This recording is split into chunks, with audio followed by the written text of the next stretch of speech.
이런 얘기를 합니다. 2번 성공했는데 세 번째 성공하겠다. 저는 이제 그렇게 얘기를 하죠. 2번 했는데 세 번째는 더 쉽지 않겠나.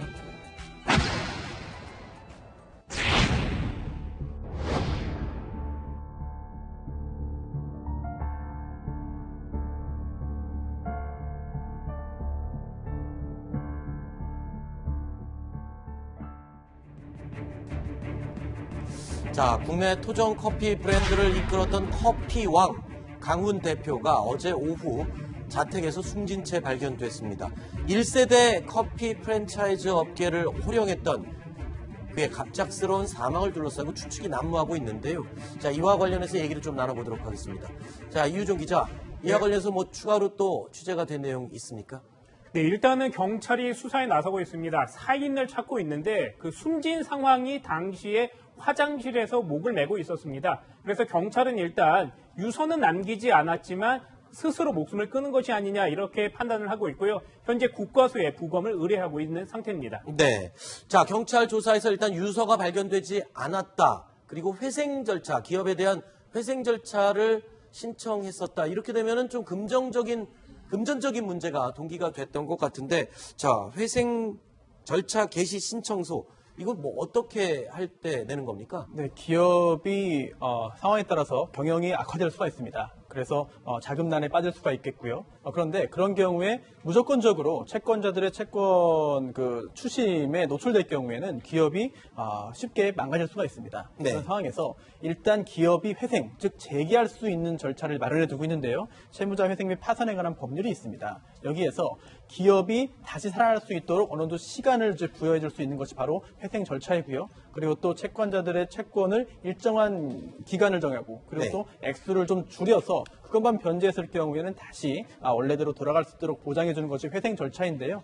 이런 회생 절차 개시 신청을 한 상태에서 극단적인 선택을 했습니다. 네. 이제 강훈 전 대표가 굉장히 경제적으로 굉장히 많은 어려움에 처해 있고 또한 정서적으로도 굉장히 압박을 받았다라는 짐작을 할 수 있겠습니다. 네. 자, 강훈 대표의 갑작스러운 극단적인 선택, 어떤 심리 상태였을지 저희가 전문가에게 문의를 해봤습니다. 들어보시죠. 강훈 대표님 같은 경우에는 10년 정도 기간 동안에 본인도 상상할 수 없는 정도로 굉장히 빨리 성장을 했거든요. 그렇기 때문에 몰락할 때는 자기 통제가 상대적으로 어려워지는 점이 있었고요. 성장의 과정 중에서 본인의 어떤 존재 자체를 갖다 굉장히 마케팅으로 부각을 하다가 보니까 모르는 사람들이 없고 그러다가 보니까 막상 본인이 어려움에 빠졌었을 때 다른 사람들이 자신을 갖다 어떻게 바라볼까를 계속 의식하게 되면서 그 극단적 선택을 하게 된 압박감으로 작용했을 거예요. 자, 오늘 하루 종일 이 강 대표의 이 비극을 사람들이 주목하는 이유, 워낙 승승장구 성공 가도를 달리던 사람의 비극적인 최후였기 때문이라고 추측이 됩니다. 자, 강훈 대표를 얘기할 때 국내 커피업계의 입지전적인 인물이다라고 하는데 도대체 어느 정도의 전설적인 업적을 남긴 겁니까? 정말 조금 전에 정신과 전문의가 하신 말씀처럼 정말 단시간 내에 엄청나게 자수성가했습니다. 97년도에 신세계백화점 공채 1기로 들어갔습니다. 네. 그때 스타벅스를 들여온 게 이제 신세계백화점이었는데요. 아하. 그 스타벅스 들여오는 프로젝트 팀에 참여를 한 것이 이 토종 커피왕이 되는 계기가 됐습니다. 네. 거기 그렇게 프로젝트 팀에 참여를 해서요. 98년도에 국내 토종 커피 1호집입니다. 네. 할리스 커피를 단돈 1,500만 원으로 론칭을 하고요. 네. 그리고 할리스 커피 저도 그 당시 기억나는데요. 굉장히 인기가 아주 많았죠. 인상적이고 충격적이었습니다. 이 네. 커피만 가지고 이렇게 할 수 있다니 스타벅스의 또 대항마로서 네. 토종 커피로서 그리고 그렇게 한 10년 정도를 굉장히 잘 나갔습니다. 2008년도에 또 하나의 신화를 만듭니다. 바로 카페 베네라고 지금 아직도 많이 보실 수 있을 겁니다. 그 카페 베네를 창업하는 데 합류를 해서요. 그 2년 후에는 KH 컴퍼니 자기 이름을 가지고 그 회사를 하나 만듭니다. 강훈 컴퍼니의 약자일 텐데요. 그 프랜차이즈를 만들어서 지금 한 가맹점도 아마 망고식스 같은 경우에는 100여 개 전국에 네. 굉장히 많을 겁니다. 그렇게 사업을 계속 확장을 해왔는데 한 2015년부터 급속히 사업에 어려움을 겪게 됐습니다. 네. 그러면서 이제 조금 전에 얘기도 보셨지만은 기업 회생 절차에 들어갈 만큼 자금난에 네. 굉장히 시달렸고요. 워낙 요즘에 뭐 한 몇 년 사이에 커피 브랜드들이 워낙 많아졌잖아요. 그러니까 커피 네. 전문점들이 그렇게 하면서 영업 수익도 부진해지고 네. 급기야 직원들 월급도 못 줄 그런 알겠습니다. 상황까지 간 겁니다. 자, 일단은 뭐 토종 커피 브랜드 카페 베네라는 이 브랜드를 창업할 당시에 굉장히 자신감이 넘쳤습니다. 자, 살아생전의 강 대표의 자신감 넘치던 모습 목소리 직접 들어보시죠. 스타벅스를 그만두고 할리스를 창업했을 때 그 당시에 다들 미쳤댔죠. 스타벅스가 견주는 브랜드를 만든다 했을 때 정신 나간 거 아니냐. 그리고 카페 베네를 스타벅스를 뛰어넘는 브랜드로 만들겠다 했을 때 그 당시에도 다들 말도 안 된다는 소리를 했죠. 네.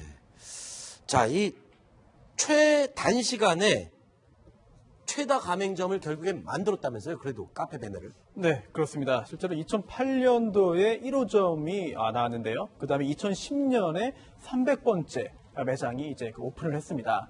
그 후에도 굉장히 여러 곳에 이제 매장이 늘면서 카페베네의 성장세를 누구도 의심하지 않았고요. 또 그런 상황에서 그렇게 성장을 시키고 성공을 시킨 후에 카페베네를 나와서 본인의 사업을 다시 한번 시작했는데 이번에 안타까운 결과를 맞고 말았습니다. 네.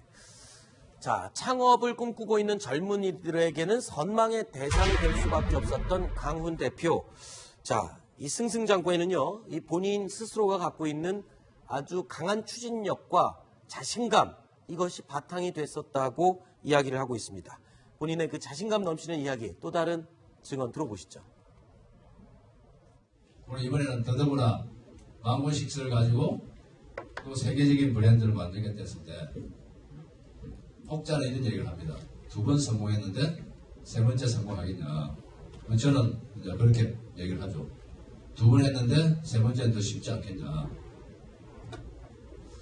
뭘 하느냐도 중요하겠지만은 여러분들이 어떻게 하느냐가 아마 더 중요해요. 자, 1,000억 원짜리 브랜드를 버리고 다른 자신의 고유 브랜드를 창업을 했던 강훈 대표. 이 보면요, 본인의 성격 자체가 굉장히 평소에 자신감이 넘치나 보네요. 네, 그런 것 같습니다. 그 아까 말씀했듯이 보면요. 처음에 성공하고 두 번째 성공했는데 그 다음에 못하랴 이런 얘기를 하고 있었습니다. 그만큼 연이어 이뤄지는 승승장구 때문에 자신감이 굉장히 많이 붙었고요. 그래서 약간 자신을 너무 과신하지 않았나 이런 생각도 해보게 됩니다. 특히나 네. 제 자서전이 있는데요. 제목이 따라하지 말고 선점하라. 여기서부터 일단 자신감이 보이고요. 그리고 또 평소에 주위에 나는 보험을 들지 않는다라는 말을 자주 했다고 합니다. 네. 근데 보험이라는 게 장래에 닥칠 위험을 미리 대비하는 거 아니겠습니까? 그렇죠. 그런데 만약에 그러한 장래의 위험 발생 가능성이 전혀 없다라고 생각한다면 굳이 보험을 들 필요가 그렇죠. 없습니다. 들면 안 되는 것이죠. 그런 이야기들을 종합해 볼 때 강훈 대표가 생전에 굉장한 자신감을 보였고 또한 그렇게 자신만만하게 사업을 벌였고 성공했는데 마지막에 이렇게 안 좋은 결말이 되다 보니 많은 사람들이 더더욱 슬퍼하는 것 같습니다. 그렇군요. 그러면 나는 잘못될 일이 없을 거다. 그런 자신감에 대한 표현으로 보험 상품을 전혀 들지 않고 인생을 살았다. 글쎄요. 굉장히 넘치는 자신감의 대표 상징인 것 같습니다. 그런데 이 화려한 면면 뒤에는 불우한 성장 이야기도 있다고 하는데 뭐 어떤 이야기입니까? 이 과거 어렸을 때 새엄마가 10명이나 있었다. 뭐 이런 얘기도 들리고요. 하여튼 과거 불우한 환경을 딛고 성공한 사례여서 더욱 조명을 받고 있는 것 같습니다. 자, 그런데 이러한 자신감 넘치는 이런 모습들, 이런 것들이 혹시 이번에 사업이 수익을 내기가 어렵고요. 그리고 어느 정도 규모가 커져야 기업에 있어서는 규모의 경제를 이루면서 흑자를 내게 되는데 이런 거를 하지 못하게 되자 그 자금 압박에 시달리고 결국 불행한 결말을 가져온 것 같습니다. 자, 여기서 중요한 부분이 있습니다. 일단은 이 경영자가 선택을 잘못했을 때 손해는 결국에 또 가맹점주들, 그 수백 곳의 가맹점주들이 또 고스란히 또 피해를 떠안게 되는 건 아닌가 싶은데 이런 경우에 갑자기 또 호시기법이 떠오릅니다. 이 회장이 잘못했을 때 그 피해를 가맹점주들이 떠안지 않도록 하는 호시기법. 이런 경우에도 혹시 가능한가요? 적용이? 일단 아직 법이 제정되어서 시행 중인 건 아닙니다만, 네네. 같은 선상에서 비교하기는 좀 어려운 측면도 있습니다. 일단 창립자 또는 오너 또는 대표이사의 개인적인 그 잘못된 행동과 또 그게 스스로 목숨을 끊을 행위 자체를 같은 선상에 보기는 어려운 측면이 있겠죠. 그런데 지금 같은 경우에는 이 해당 회사가 기업 회생 절차 개시 신청을 한 상태입니다. 그리고 25일 오늘이죠. 내일이죠. 그 신문기일이 잡혀 있습니다. 즉 회생 절차를 진행해도 되는지 안 되는지를 법원이 판단하기 위해서 당사자를 불러서 이야기를 들어보는 겁니다. 그래서 만약에 이 회사를 기회를 준다면 다시 재개할 수 있다라는 판단이 든다면 회생 절차를 진행할 수 있는 것이고요. 그렇지 않다라고 한다면 회생 절차를 가지도 못하고 장래에 파산할 수도 있는 것이거든요. 굉장히 중요한 절차를 앞두고 있는데 이런 극단적인 선택을 하다 보니 그 해당 회사의 존망에도 여러 가지 악영향이 있을 것이고, 그리고 또 가맹 계약을 맺고 현재 영업을 하고 있는 가맹점 사업자, 즉 가맹점주들에게도 여러 가지 불안감이 커지는 상황인 것 같습니다. 네. 그러면 일단은 현재 가맹점주들 어떤 피해가 발생했을 때 보상을 받을 수 있는 그런 규정 자체는 지금 전혀 있지 않은 거고, 있는 가게에서 열심히 지금 장사를 해야 되는 그런 상황인 것뿐이죠. 그렇습니다. 현재는 그렇고요. 그런데 열심히 장사를 한다고 해가지고 문제가 해결되지 않을 가능성이 있어서 더욱 큰 우려가 됩니다. 왜냐하면